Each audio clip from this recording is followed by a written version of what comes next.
গেছিলাম। তো বাজার তুমি এটা হাতে কি দাঁড়াও দাঁড়াও হাতে কি এটা? আমি আটা আনতে গেছিলাম।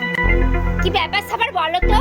তুমি তো 250 আটা আনতে গেছিলা, এখানে মনে হচ্ছে 5 কেজির উপরে আটা আছে। কি ব্যাপার বলো, কি করেছো? আরে বাবা, আমি দোকানে গেছি, দেখতে কি এই এই আটার প্যাকেটটা রাখাই রয়েছে, কেউ নেয় না, কেউ নেয় না।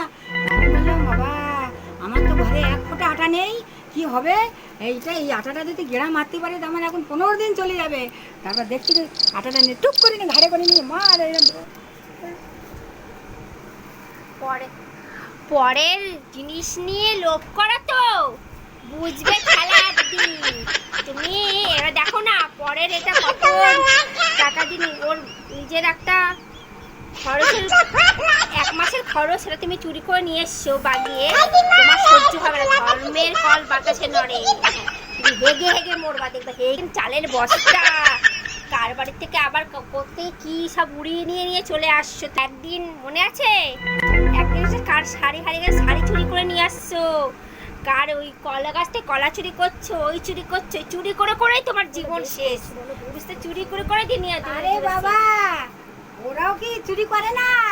এই আটা বলে 40 টাকা কিলো, 40 টাকা। এটা কি পয়সা নাই? লোকের কাছ থেকে চুরি করছে না, দাম হলো 30 টাকা, ওখানে নিচ্ছ 40 টাকা আটা। তা বলে কি তুমি গেলা মারবে এরকম করে?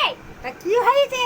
ওরাও তো গেড়া মারছে লোকের কাছ থেকে। দাঁড়াও, আমি গিয়ে দোকানদারকে এক্ষুনি গিয়ে বলে আসছি। ওই কুর্মি বাবু আবার যাচ্ছে, কুর্মি বাবু কুর্মি করতে গেল।